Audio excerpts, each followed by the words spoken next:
ప్రభు యేసుక్రీస్తు నామములో మీ అందరికీ శుభములు. పాస్కా ఆయత్తకాలపు 5వ బుధవారము. అతడు దేవదూతను పంపి తనను సేవించు వారిని కాపాడెను.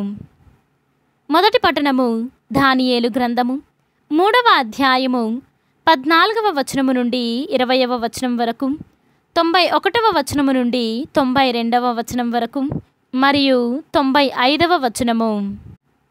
రాజు వారితో, షడ్రకు, మేషకు, అబేద్నెగో అనువారులారా వినుడు.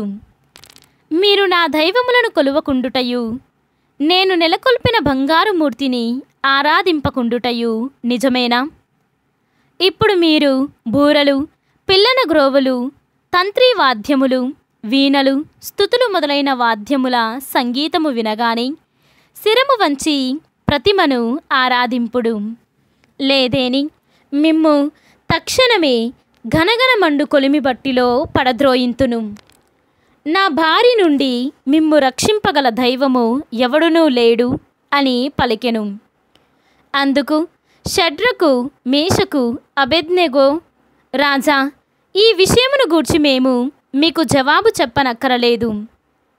మేము సేవించు దేవుడు మమ్ము గనగనమండు అగ్నిగుండము నుండి మీ భార్య నుండి రక్షింపగలడేని రక్షించును. కాని అతడు మమ్ము కాపాడకున్నను మేము మీ దైవములను, మీరు నెలకొల్పిన సువర్ణమూర్తిని ఆరాధింపబోమని దేవరవారు గ్రహింతురుగాక అని అనిరి. ఆ పలుకులకు నెబుకద్నెజరు మండిపడెను. షడ్రకు, మేషకు, అబేద్నెగోల వైపు చూడగానే అతని ముఖకల మారిపోయెను.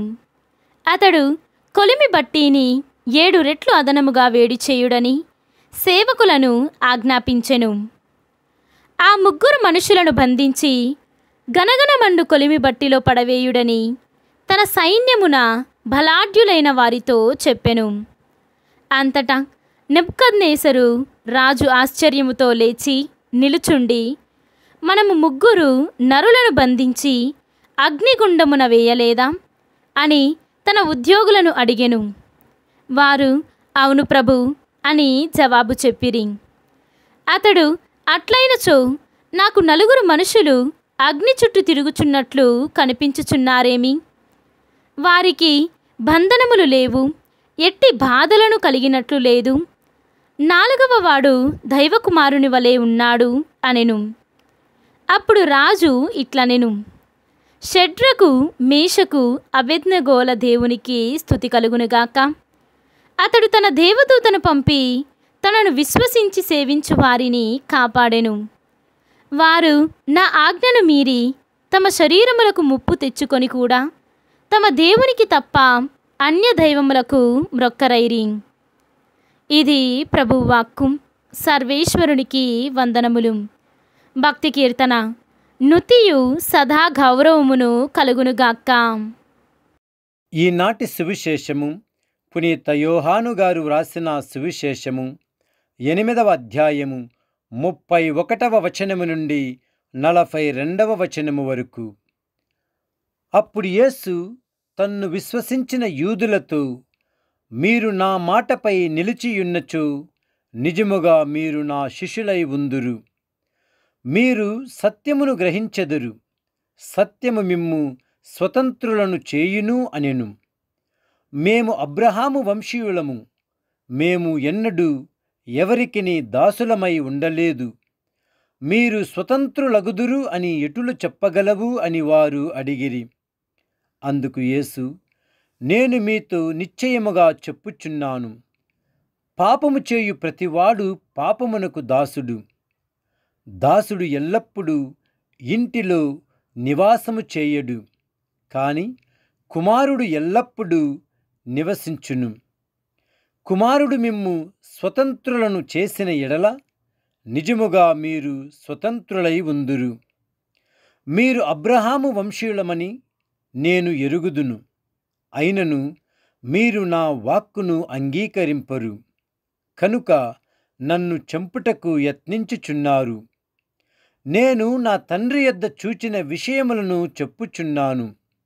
మీరు మీ తండ్రి యొద్ద వినిన వాటినే ఆచరించుచున్నారు అని సమాధానమిచ్చెను. అంతట వారు ఆయనతో, మా తండ్రి అబ్రహాము అనిరి.